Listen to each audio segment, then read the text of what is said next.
Друзья, всем привет! Сегодня покажу, как восстанавливать качество фотографий и покажу, как вот из такой вот фотографии низкого качества сделать высокодетализированную фотографию. Для работы нам понадобится две программы. Первая программа – это Photoshop Beta. Как установить Photoshop Beta, вы можете найти на Boosty или в YouTube канале. И второе приложение, которое нам понадобится, это Automatic 4 единицы. Как установить Automatic, есть вот в этом видео на Boosty или в YouTube канале. Изначально мы имеем вот такую фотографию, это скриншот со смартфона. Здесь присутствуют лишние элементы, что-то зачеркнуто. И первым делом мы удалим вот эти вот лишние элементы. Откроем нашу фотографию в Photoshop Beta, найдем инструмент удаления.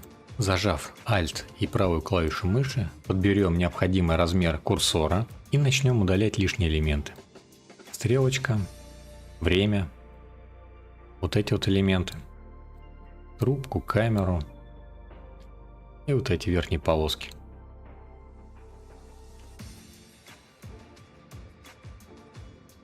Вот так вот мы разобрались с верхними элементами. Теперь давайте разберемся с нижними элементами.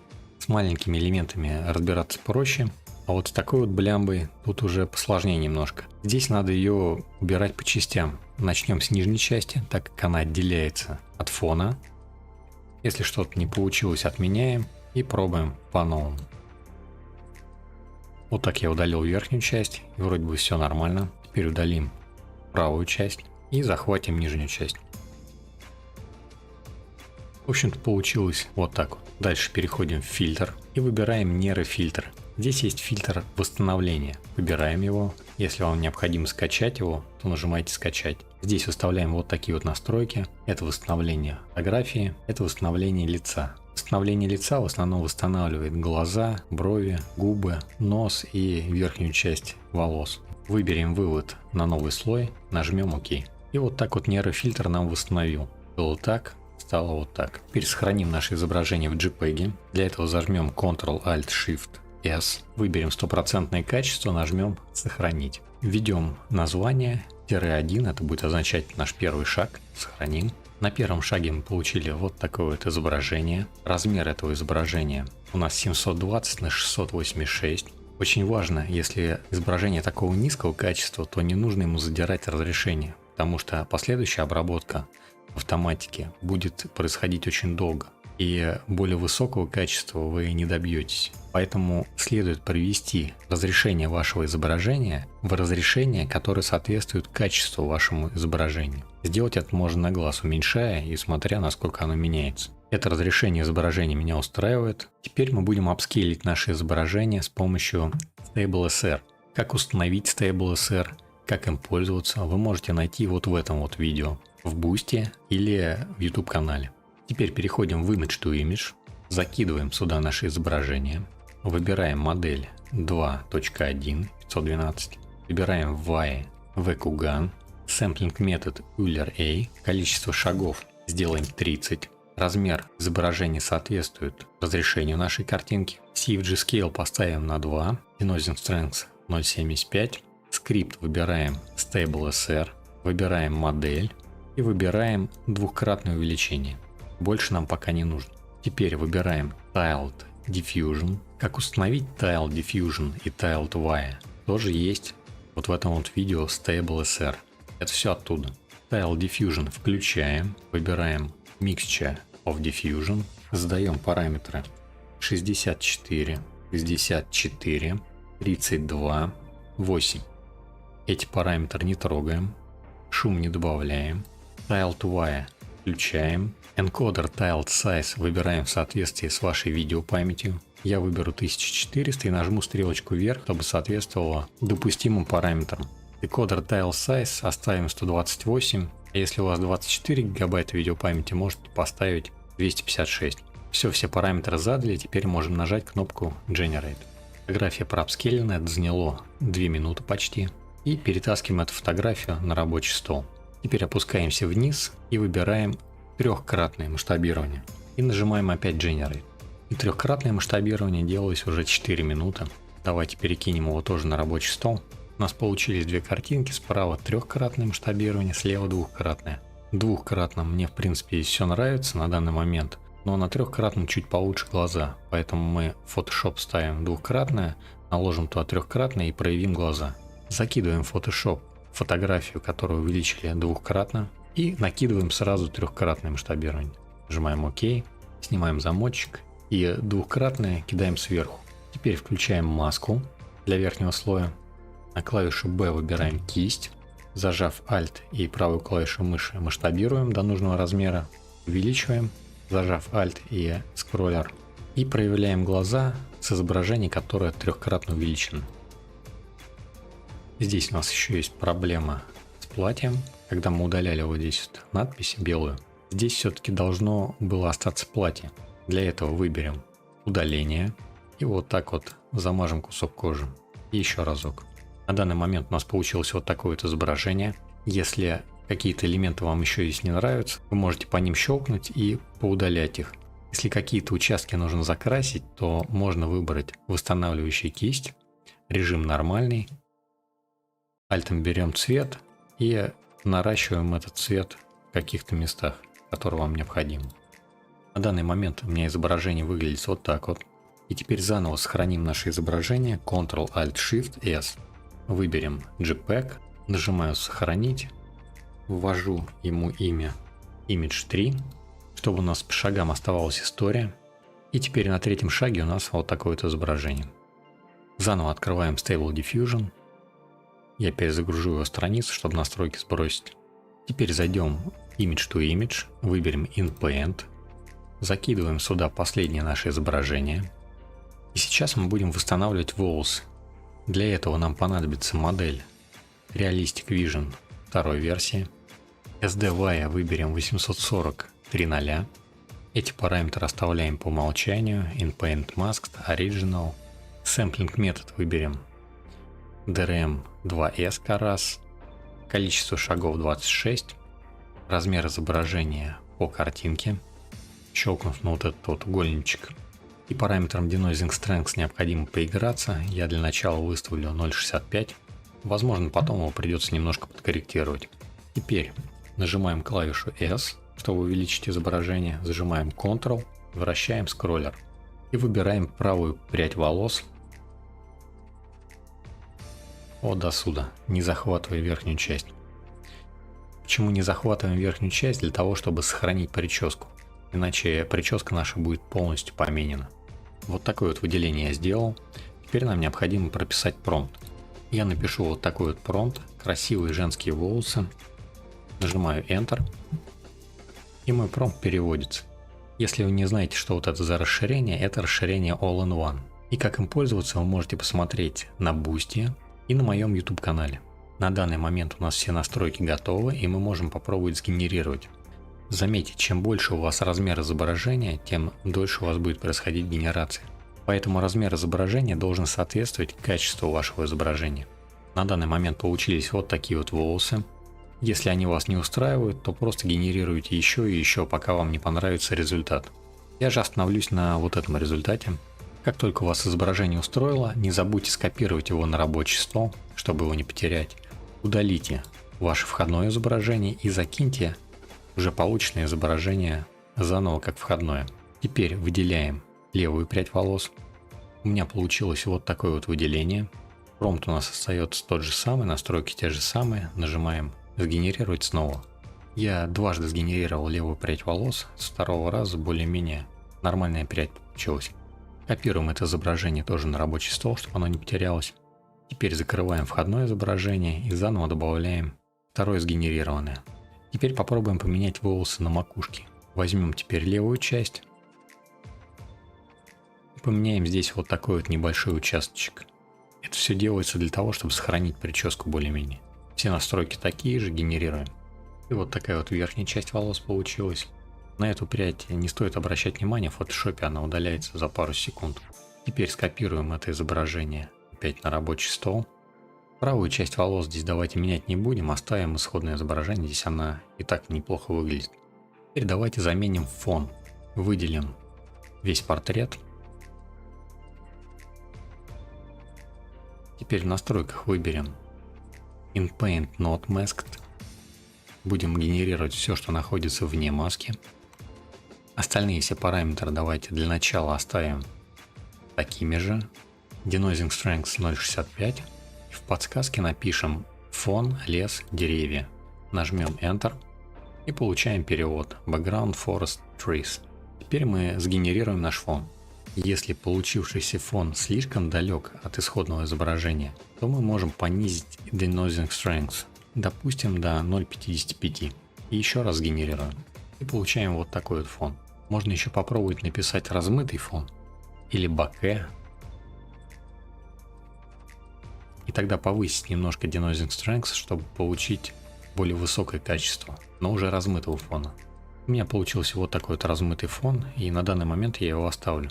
Перенесем наше изображение на рабочий стол, подпишем его как Image 4. Другие промежуточные варианты можем удалить, чтобы они нам не мешались.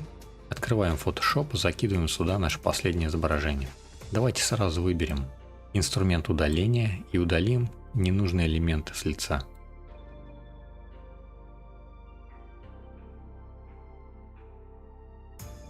Если есть еще какие-то элементы, мы можем их тоже подчистить.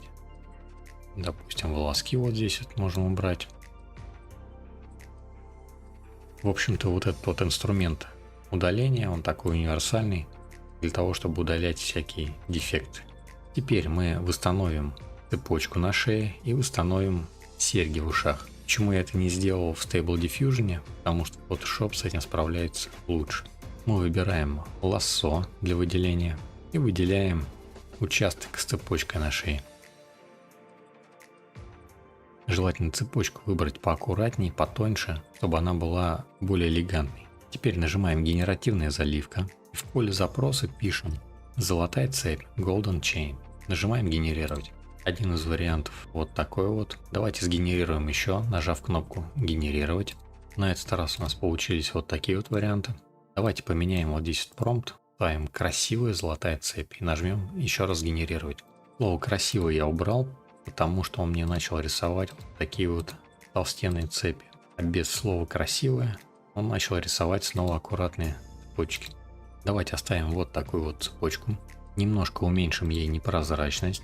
И выделим вот эти два слоя и нажмем Ctrl-E, чтобы их слить в один слой. Вот в этом месте у нас не хватает небольшого участка цепи. Для этого выделим вот этот вот участочек цепочки.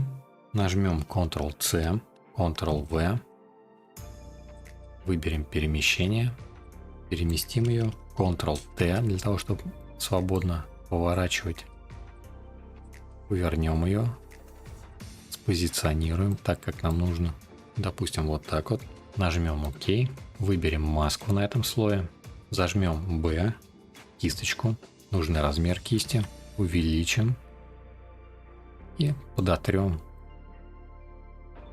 ненужные участки. Теперь мы снова можем выделить наши слои. И нажав Ctrl-E, слить их в один слой. Ненужные участки опять же можем инструментом удаления удалить. И в итоге у нас получается вот такая вот цепочка. Теперь аналогично поступим с серьгами. Выберем лассо для выделения.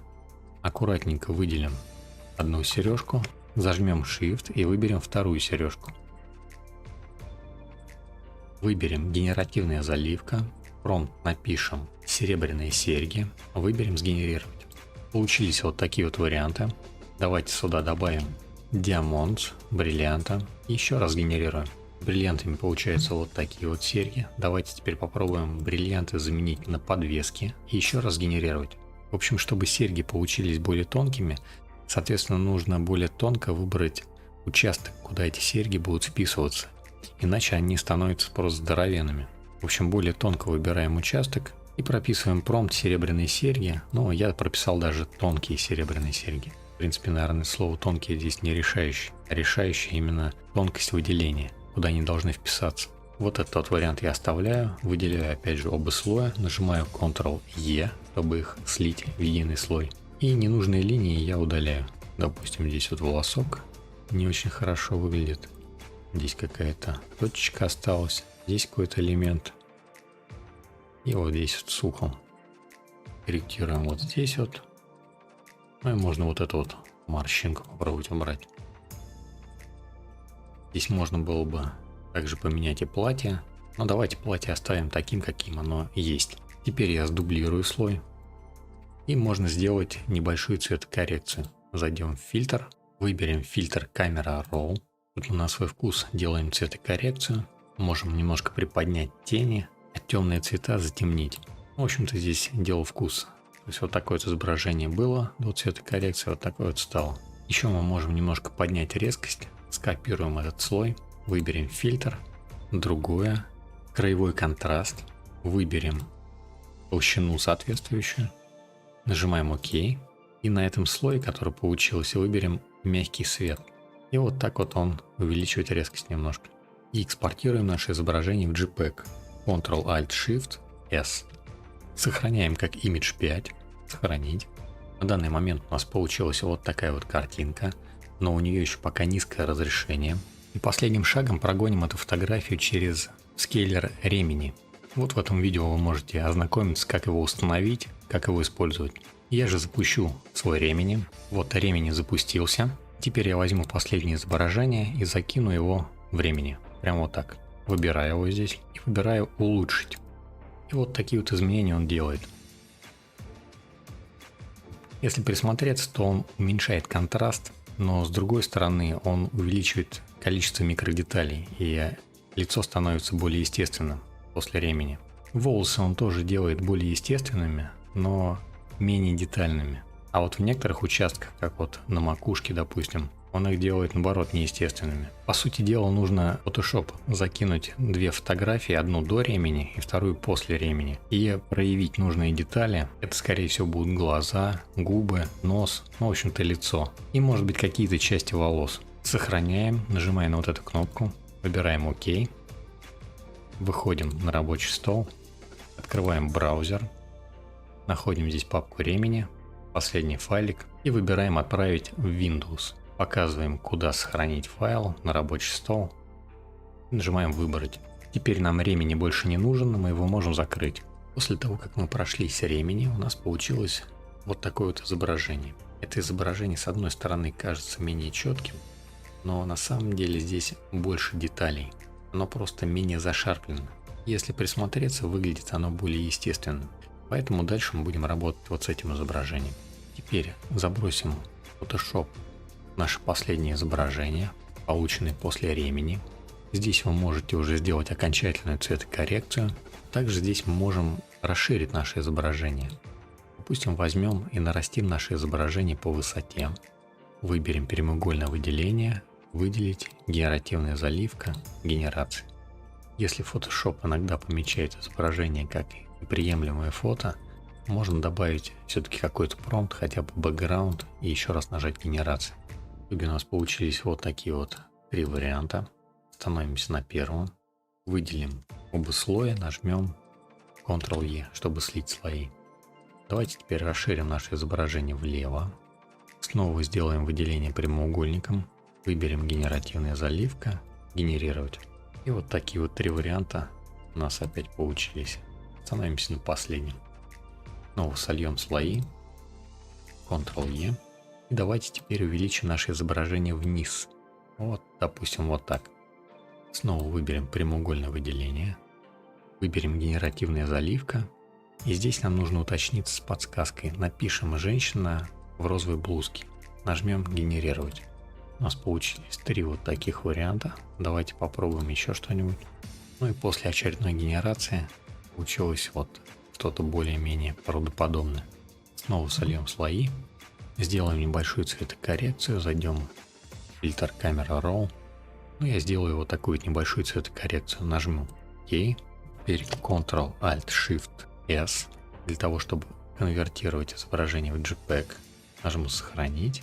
Выберу циферку 7 и «Сохранить». И, в общем-то, вот такой вот результат у нас получился. Это исходное изображение, а это наше восстановленное изображение. Друзья, если вам понравилось видео, не забывайте ставить лайк, подписывайтесь на канал, заходите в наш Telegram и ВК.